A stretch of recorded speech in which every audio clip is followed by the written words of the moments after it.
Hi, my name is Melissa Walser, and I'm a PA student at South University in West Palm Beach, and this is my senior capstone project. The title of my project is Increasing the Rate of Bystander CPR Success in High School Students. My community partner in this project was CPR Florida.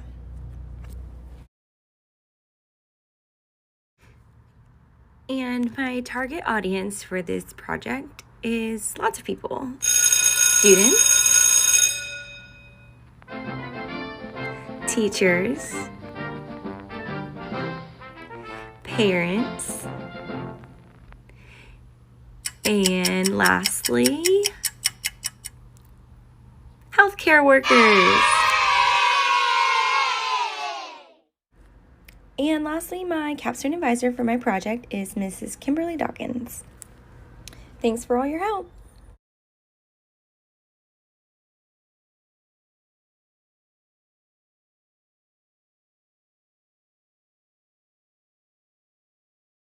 So just a little bit about me. Like I said, my name is Melissa, and I'm a PA student at South University in West Palm Beach, Florida.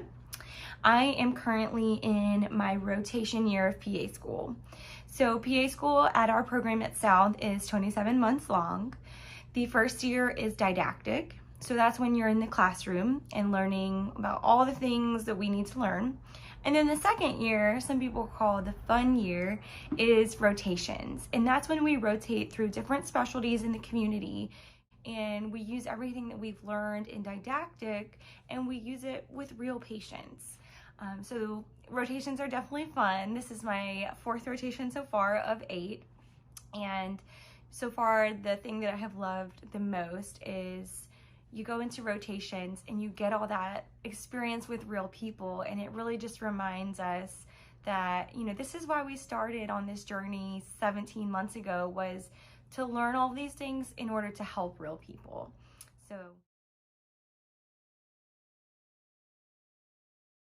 So what is a PA? A PA is a medical professional trained to collaborate with other healthcare providers to be an integral part of a healthcare team. PAs practice medicine in every specialty, and a PA was even named the best overall job in 2021 by the U.S. News and World Report. PAs work across all specialties, and PAs treat 7.7 million patients per week. That's 400 million patients in 1 year.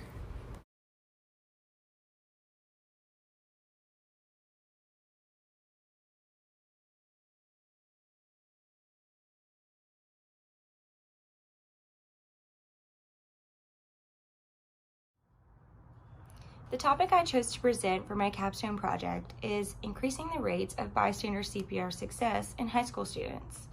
This topic comes from the list of objectives called the Healthy People 2030 Objectives. So what is Healthy People 2030? This is a list of national objectives that are data-driven in order to hopefully improve the health and well-being of our nation's people over the next decade, or 8 years. That's right, 2030 is only 8 years away.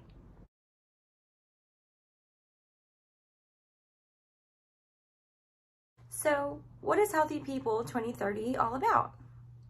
The objective of Healthy People 2030 is to attain healthy, thriving lives and well-being free of preventable disease, disability, injury, and premature death, eliminate health disparities, achieve health equity, and attain health literacy to improve the health and well-being of all.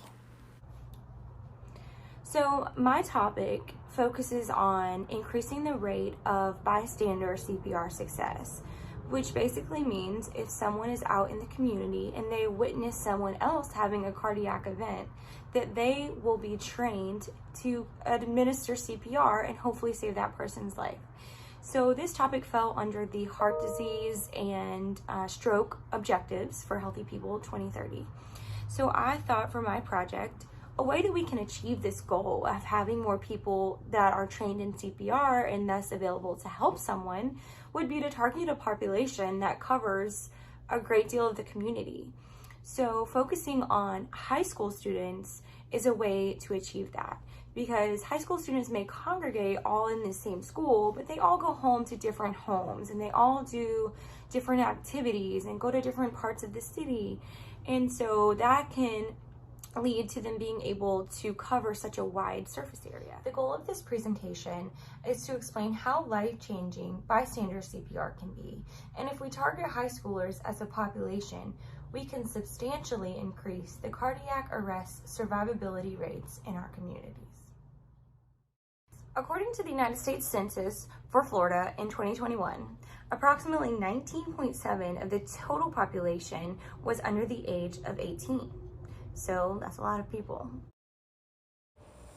Additionally, according to a study that was done in South Florida between 2015 and 2019, approximately 88% of people said they were either currently attending or had attended and graduated from high school. So targeting high schoolers means that we're targeting a lot of people that live in Florida and live in our state and live in our communities. So while that may be a lot of people and a lot of area for training, there was a study that was done in South Florida. It was over about 25 months, and it did reveal that cardiopulmonary resuscitation saved about 1 in every 30 lives.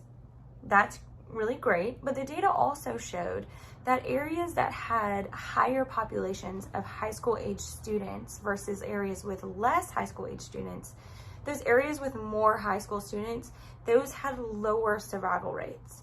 So this could be an area of improvement. So we're saying an area with a lot of high school students, maybe they don't know CPR or they don't feel comfortable or confident in jumping in when they're, not formally trained. So this data just shows us that we have a large population and a lot of area to improve. I chose this topic because I love cardiology. There's a heart there. And I wanted to pick something that I was interested in and something that I felt we really could make a difference with, and that we could achieve this goal by 2030 or even sooner. So we'll start with what is cardiac arrest. So in a normal heart, you have an electrical system that keeps the heart pumping blood and keeps you alive. In sudden cardiac arrest, this is when there's some type of problem with this heart electrical system that causes blood to stop pumping normally. Here are some people that are at higher risk for sudden cardiac arrest.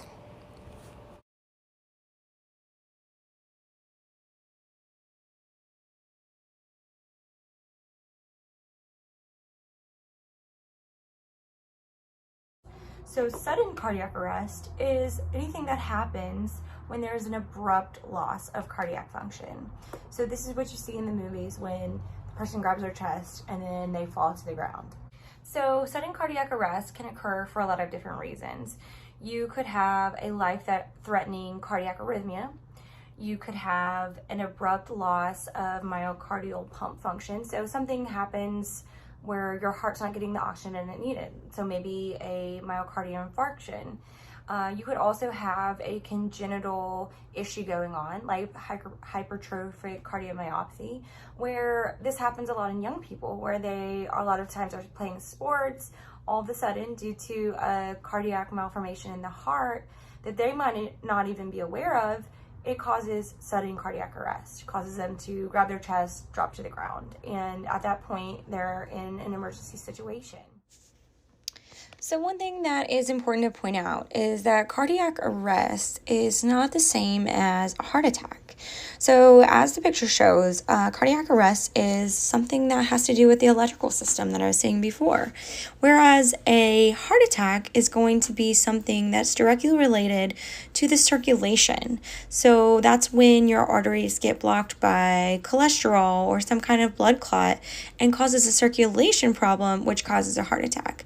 Of course, one thing to point out is that if you suffer from a heart attack, it can lead to cardiac arrest if that disrupts the electricity of the heart enough. So next we'll look at just a quick video that will help and explain this a little bit more.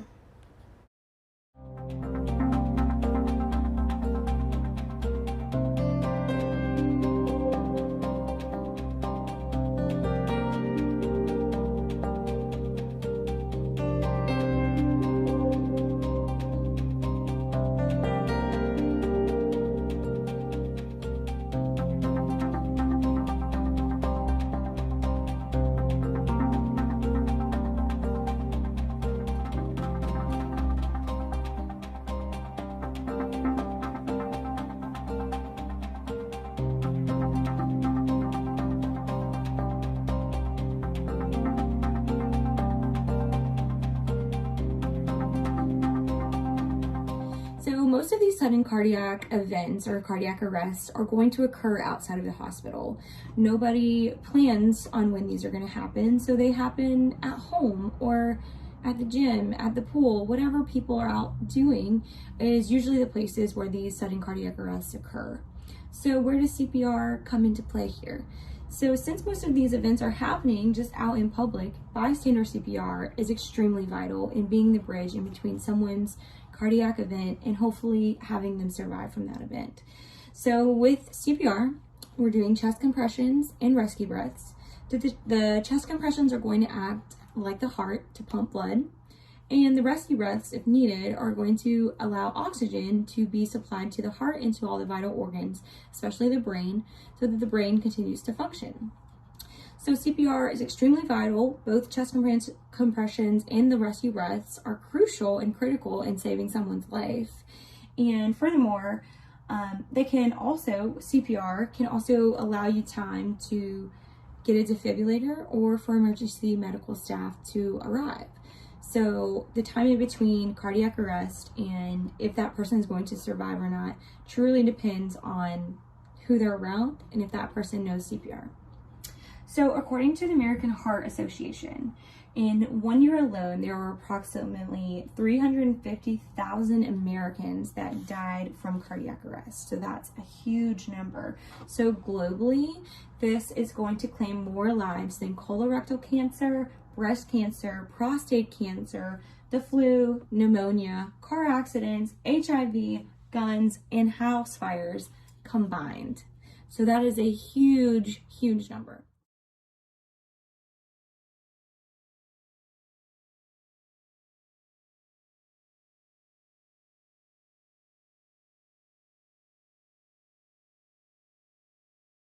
I've partnered with a local business here in South Florida called CPR Florida.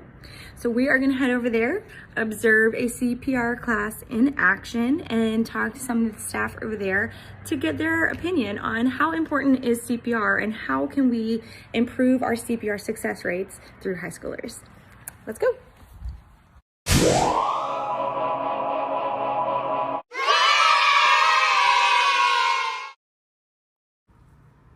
I arrived at the location, CPR Florida, in West Palm Beach.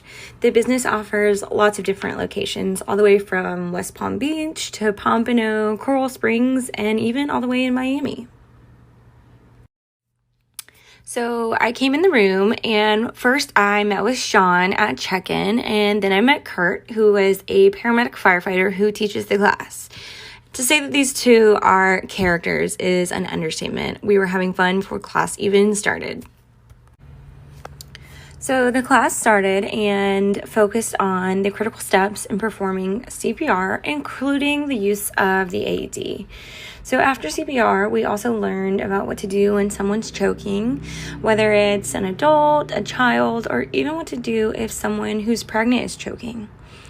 We discussed CPR in children and adults who had drowned, as well as what to do when someone was having a seizure, or also what to do when they wake up. So altogether, the class covered all the steps in CPR for adults, for kids, as well as for infants. And of course, we all got a chance to stay alive. Watch. Lock your fingers together, knuckles up, then push down, right on the sovereign. Making sure you never forget the beat, the method is soundtracked by the Bee Gees' Staying Alive. Push hard and fast, about 2 times a second, like to the beat of Staying Alive. So don't forget, check him over. Call 999, push hard and fast to Staying Alive. It works. Hands only CPR. It ain't as hard as it looks. Good job. All right, have a seat. All right, so now you have seen these pictures and you're really excited and want to join in on the fun. How do you get signed up? Go to www.cprflorida.net. And here is their webpage. It's really easy to sign up. So they have lots of different classes all over South Florida. You can get your certification card within the same day as your training day, which is really nice. if you're someone that waits till the last minute. So this is how to register for the class. We're going to go down their website. We can search which area we want. West Palm Beach is closest for me, and we can do the CPR class. But they also offer PALS and ACLS. So that's all we do, and we find the class that we like. Depending on which class it is tells you how much it'll cost, and then you just enter your information, and that's that. Now, let's talk about our target population. It's alright, 'cause I'm safe by the bell. According to the American Heart Association, the location of out-of-hospital cardiac arrests most often occurs in homes and residences, followed by public settings.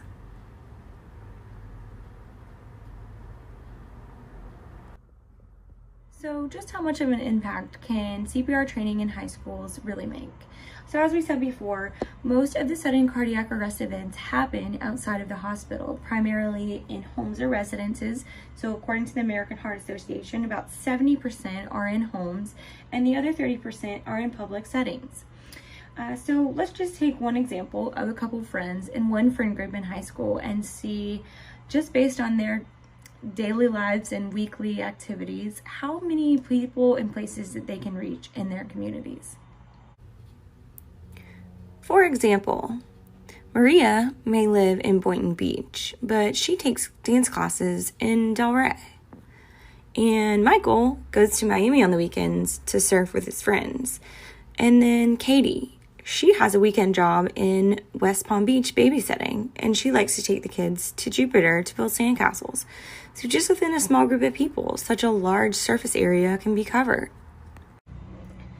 So now that we know the potential surface area that high schoolers can cover in their communities, let's talk about if high schoolers care about CPR. So there was a study done in 2021 in Kansas City that gauged the experience of CPR training in high school students. So the large majority of students reported that while they had a basic concept of there's chest compressions and rescue breaths, there was really no formal training as far as frequency or depth of compressions or anything like that. But furthermore, the study also gauged the interest of these students and reported that results showed a overwhelming amount of students in this study reported that they would be interested in not only learning CPR in a school setting, but would also be interested in learning CPR if they had to do it outside of school. So according to this study, there is a large amount of students that are interested in learning these skills. So there was another study that was done this year in New York City in February. It was a randomized controlled trial that studied CPR retention rates. So the results of this study showed that high school is one of the best times to learn a skill set like CPR training because retention rates can be extremely high.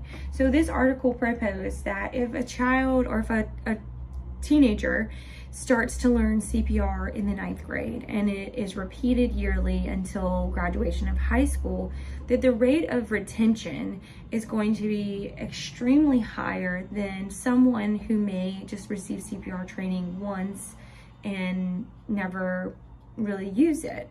So they said not only is high school a really great time frame for this type of training, but the article also proposed that high schoolers were the largest single population of people in our nation that could be receiving a specific skill set, in this instance, of course, CPR training. So this article fully supported high school being a great time and being a great target population. So according to the American Heart Association, they state that CPR training can and should begin the first year of high school regardless of someone's age. And ideally, this training should be reviewed yearly in order to establish a strong retention of the CPR training skills. So how much of a difference does bystander CPR truly make? So as I stated before, the American Heart Association stated that appropriate bystander CPR can increase someone's chance of survival by 3 times. In addition, there was a meta-analysis study that was done in 2020. This compared 141 different studies that were regarding cardiac arrest and the survivability. So these results showed that from 1999 to 2000, the amount of people who had survived cardiac arrest had increased, and that these results based on the study were directly linked to the amount of people who had received CPR training. So in other words, the study said the reason that more people have survived cardiac arrest, at least to the point of getting to the hospital, is directly due to the amount of people who have bystander CPR training. There's another study that was done in France earlier this year, and this article was published through Medscape that stated the survival rate following a sports-related cardiac arrest had almost tripled over the past 12 years. And again, based on what they included in their study, they attributed this to increased bystander use of CPR. All right, so back at CPR Florida, I had the chance to talk to a couple of people that were in class as well as the people that were running the class, just to ask everyone their opinion on, is this already being done, and how do we feel that high school can benefit from adding CPR into the curriculum? And this is what one of the nurses that I met, his name was Alex, and this is how his interview went.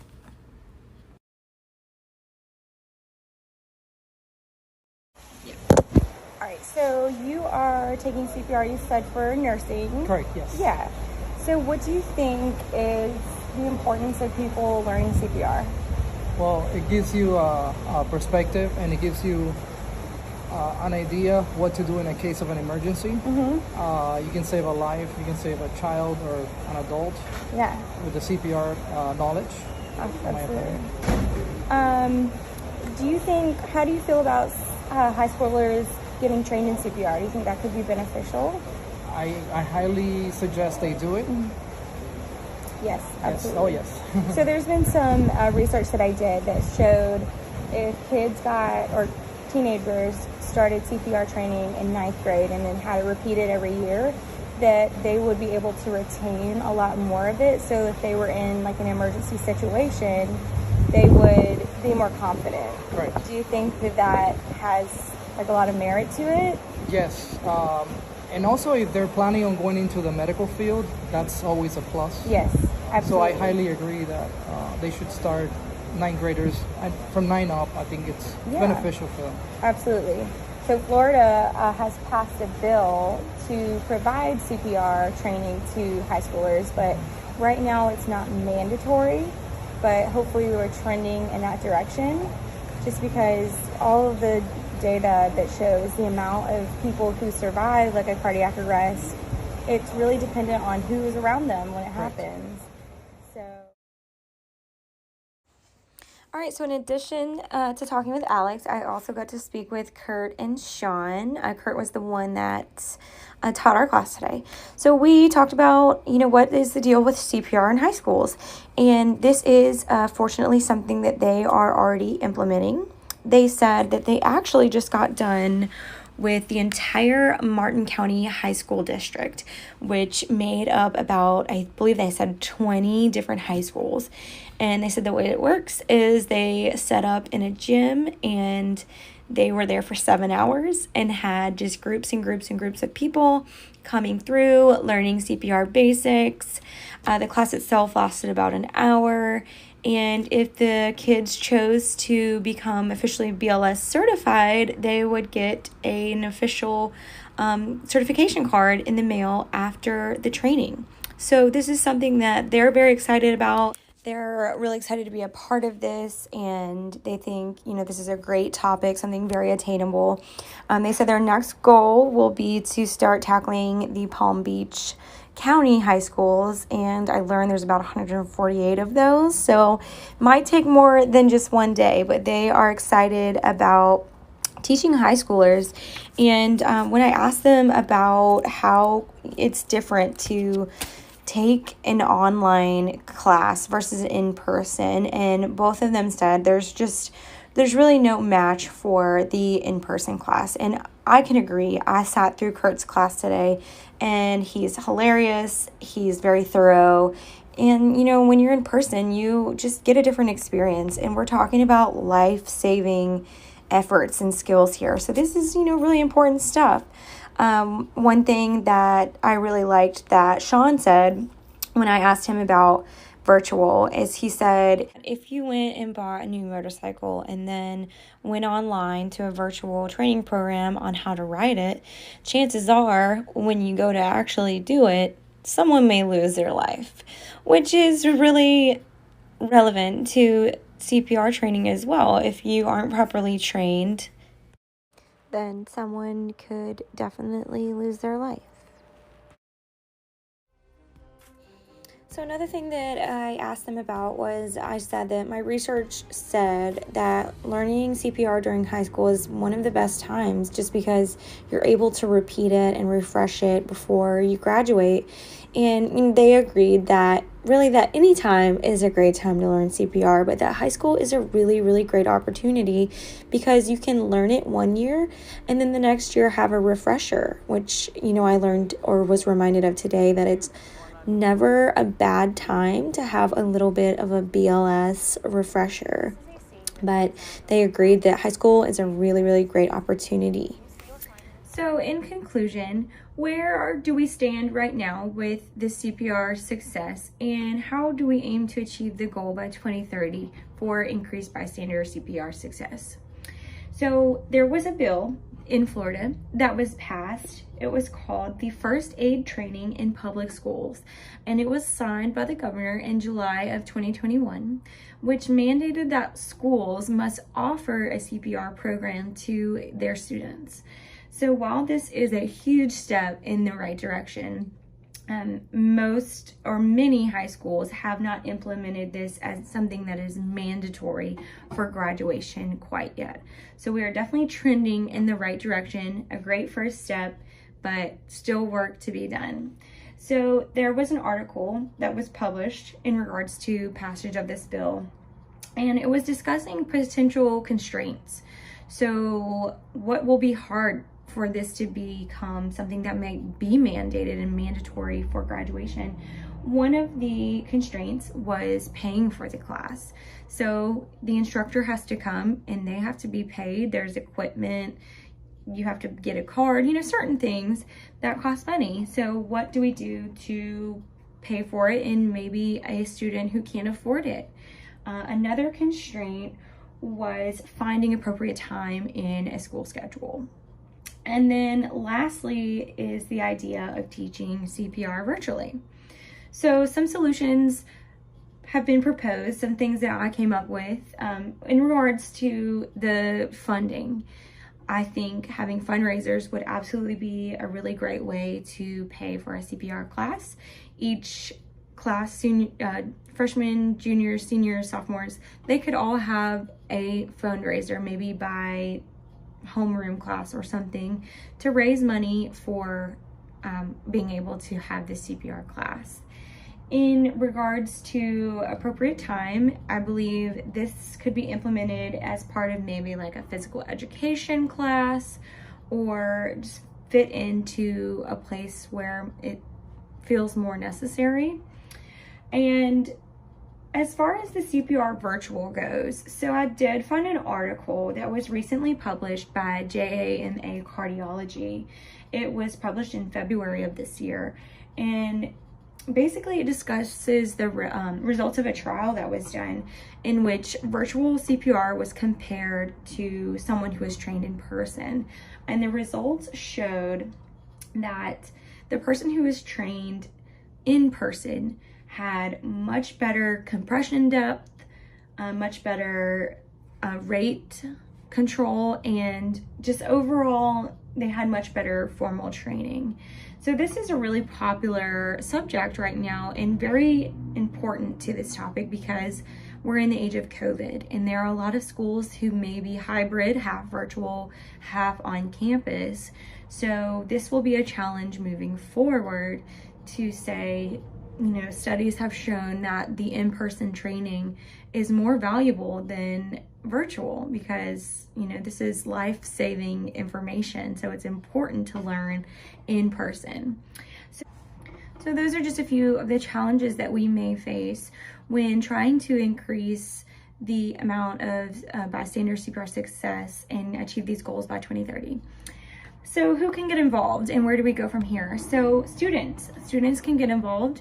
They can ask their teachers, principals, school boards for the implementation of a CPR program into their school. Teachers can do the same. Teachers can reach out to their employers and discuss maybe implementing a CPR class, during a certain class or a free period or something like that. Furthermore, parents can get involved. Anyone involved with the school board or maybe a PTA, this can be something that can be brought maybe to a school district.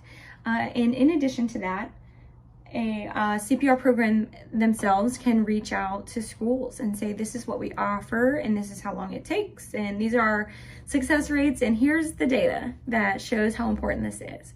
But furthermore, as a future healthcare provider, I believe that it is also my responsibility to share this information with all of my patients, whether they are a parent themselves or plan to be a parent in the future, or maybe they just know a parent or they just know a high school student.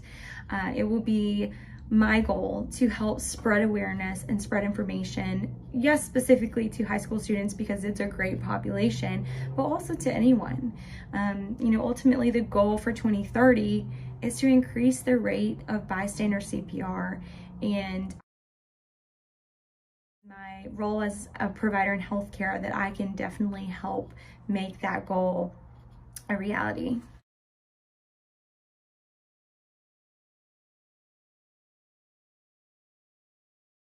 That is the end of the presentation. I want to say thank you to everyone who has watched, and I want to reach out to my community partner, CPR Florida, and say thank you so much for allowing me to come in and to learn with you all and all of the great information that you all shared with me.